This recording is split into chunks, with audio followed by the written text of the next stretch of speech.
KKMD 835화 해외 매체 로이터 통신 번역 폭망의 냄새가 스멀스멀 G캡 출시 2040년 연기 결정에 초조해진 일본 구형 F2라도 개량해야 하나?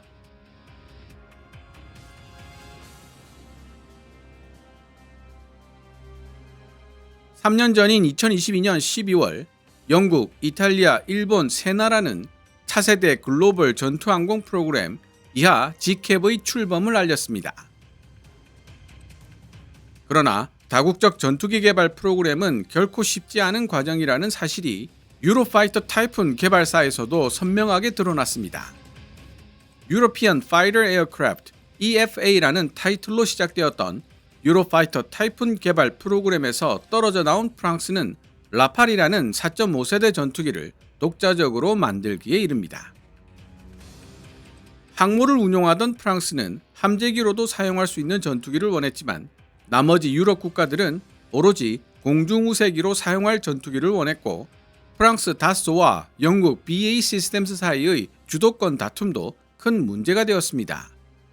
물론 자국 무기체계를 독자적으로 통합하기를 원했던 프랑스의 입장도 라팔을 독자적으로 개발한다는 결정에 큰 영향을 미쳤고요.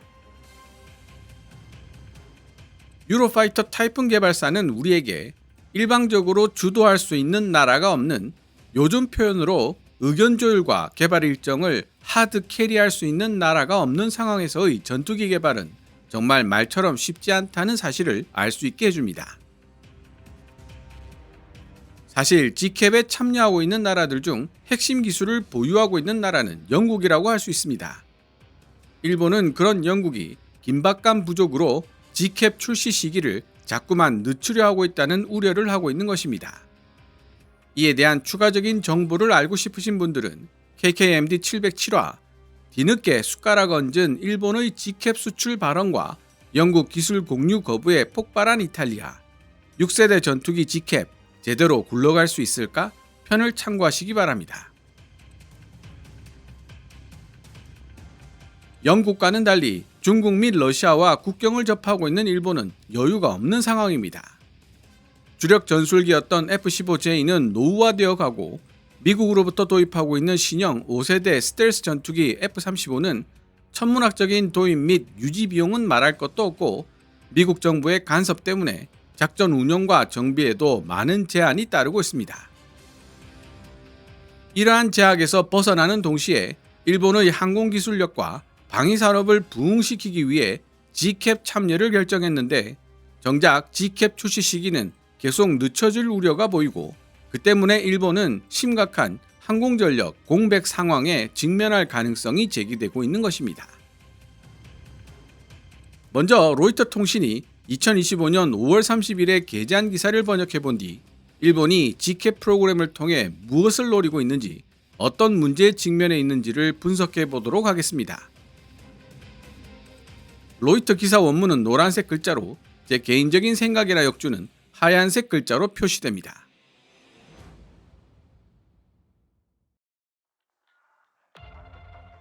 영국, 이탈리아와 공동으로 추진하고 있는 차세대 전투기 G캡 프로젝트가 당초 목표했던 2035년에 도입될 수 있을지에 대한 일본의 의구심이 커지고 있으며 이로 인해 일본은 미국의 신형 스텔스 전투기 F-35를 추가 도입하거나 노후화된 F-2 전투기를 개량하여 방공망 공백을 메울 수밖에 없게 될 것이라고 익명의 두 소식통이 전했다. 이들 소식통에 따르면 2022년에 출범한 합동 글로벌 전투항공 프로그램 G캡이 영국과 이탈리아의 긴박감 부족으로 인해 개발 일정이 지연되고 있으며 이로 인해 실전 배치가 2040년 이후로 미뤄질 수 있다는 것이다. 일본 정부 내에서의 방공 논의에 정통한 두 소식통은 정부로부터 언론 인터뷰할 수 있는 권한을 허가받지 못했다며 신원을 밝히기를 거부했다. 일본의 방공망을 탐색하려는 목적으로 정기적으로 접근하는 중국과 러시아 항공기에 대응하기 위해 충분한 숫자의 전투기를 확보해야 할 필요가 있는 일본 정부는 차세대 전투기 G캡 도입이 당초 계획보다 지연될 경우 전력 공백을 메워줄 수 있는 다른 전투기를 확보하기 위한 방안을 조만간 수립해야 할 입장이다. 일본 정부 고위 관계자들이 F-35 추가 구매 가능성을 논의하고 있는 것으로 알려졌지만 구체적인 도입 수량이나 도입 일정이 검토되고 있는지는 파악하지 못했다. 대당 약 1억 달러에 달하는 로키드 마틴의 신품 F-35를 더 많이 신속하게 추가로 구매하겠다는 이시바 시게루 일본 총리의 결정은 도널드 트럼프 미국 대통령과의 관세 협상에서 좋은 협상 카드가 될 수 있다. 일본의 수석 통상교섭 대표인 아카자와 료세이 경제재생 담당상은 금요일 워싱턴에서 미국 관계자들과 관세 협상을 재개할 예정이다. 이시바 일본 총리는 또한 6월 캐나다에서 열리는 G7 정상회의에서 트럼프 대통령과 두 번째 대면 회담을 가질 것으로 예상된다. 아카자와 경제재생 담당상은 지난 목요일 미국 워싱턴으로 가는 출국을 앞두고 기자들을 향해 일본의 미국 방산장비 구매는 미국의 무역 흑자 확대에 기여할 것이 분명하고 따라서 트럼프 대통령과의 무역 협상에서 참작될 수 있을 것이라고 말했다. 2019년 당시 일본 총리였던 아베 신조는 105대의 F-35를 주문하면서 트럼프 대통령으로부터 극찬을 받았고 총 107대의 F-35를 주문하게 된 일본은 생산국인 미국 다음으로 가장 많은 숫자의 F-35를 운용하는 해외 국가가 되었다. 일본이 또다시 미국산 방산장비를 구매한다면 트럼프 대통령의 격한 환영을 재차 받을 수 있을 것이라는 조짐이 보이는 가운데 트럼프 대통령이 5월 23일 이시바 일본 총리와 가진 전화회담을 통해 보잉이 개발 중인 신형 전투기 F-47에 대해 설명하고 미국 전투기 도입을 고려해달라고 이시바 총리에게 권고했다고 아사히 신문이 보도했다. 그러나 글로벌 전투항공 프로그램 G캡은 일본과 두 유럽 파트너가 미국산 군사장비 구매 시 흔히 발생하는 운용 제약에서 자유로운 차세대 전투기를 개발하기 위해 추진한 사업이었다는데 일본 정부의 고민이 있다.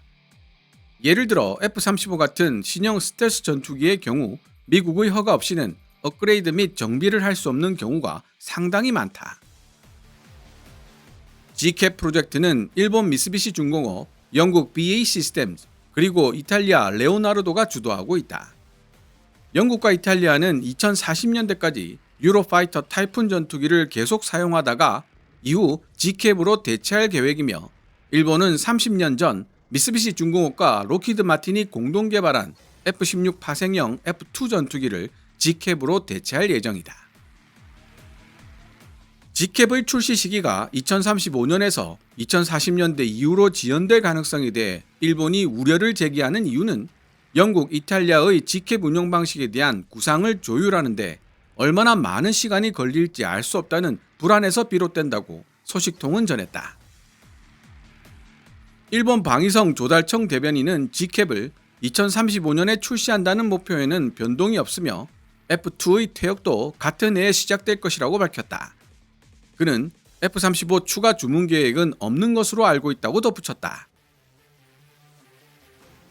영국 국방부 대변인은 영국, 이탈리아 그리고 일본은 2035년에 차세대 전투기 G캡을 조달할 수 있도록 모든 역량을 집중하고 있으며 개발에 상당한 진전을 이루고 있다고 밝혔다. 그러나 이탈리아 국방부는 로이터의 논평 요청에 답변하지 않았다. 사우디아라비아가 G캡의 추가 파트너로 참가할 가능성이 있는데 이는 G캡 개발과 생산에 필요한 자금을 확보하고 G캡 판매를 위한 수익성 높은 판매 시장을 확보하는 데 큰 도움이 될 수 있다. 지금까지 일본이 주문한 147대의 F-35들 중 F-35A 버전 43대는 제때 인도되었지만 단거리 이륙 및 수직 착륙이 가능한 F-35B 버전 6대는 인도가 지연되고 있어 일본 국내에서 F-35 추가 구매가 쟁점이 되고 있다. 따라서 일본 정부는 논란의 중심이 되고 있는 F-35 추가 구매 대신 구형 F-2 전투기를 업그레이드하여 작전 수명을 연장하는 방안을 선택할 수도 있다. 사안의 민감성 때문에 익명을 요구한 일본 여당 자민당의 한 고위 의원은 다음과 같이 말했다. 우리 일본은 많은 숫자의 미국산 방산 품목에 대한 대금을 이미 지불했음에도 불구하고 대산 품목들을 제대로 인도받지 못한 상황입니다. 이전 계약이 제대로 이행되지도 않은 상황에서 미국이 추가 구매를 요구하는 것은 문제가 있습니다.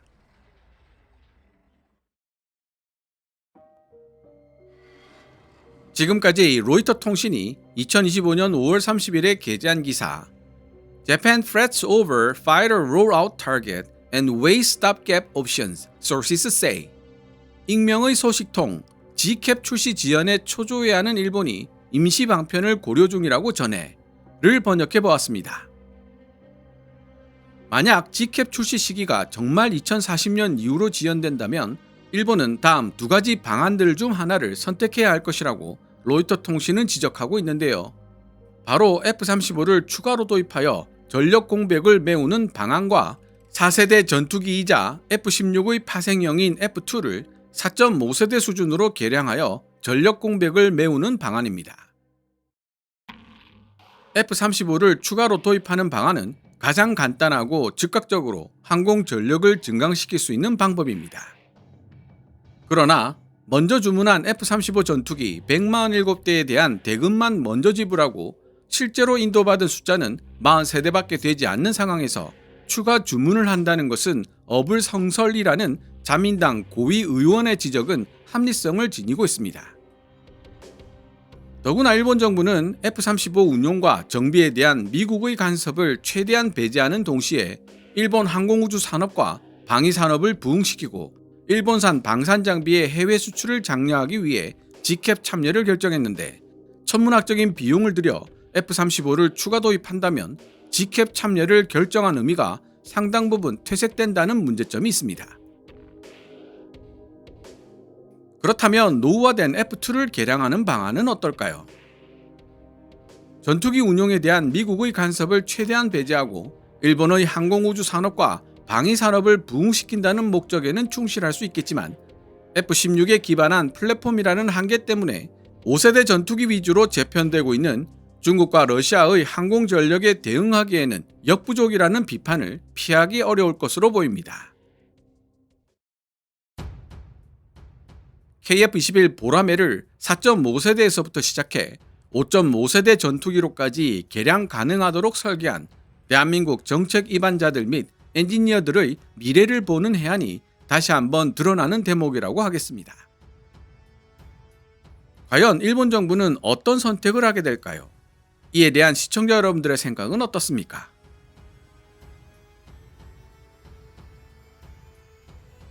오늘 KKMD에서 준비한 내용은 여기까지입니다. 방송되었던 내용들은 KKMD 공식 블로그에서도 만나보실 수 있으니 구글이나 네이버 검색창에서 KKMD를 검색해 보시기 바랍니다. KKMD는 여러분들께서 챙겨봐 주시는 광고 수익으로 운영되고 있습니다만 영상 제작을 직접 지원하고 싶다면 농협 9481-2167015로 후원해 주셔도 됩니다. 지금까지 시청해 주셔서 감사합니다. Kevin's Military Channel KKMD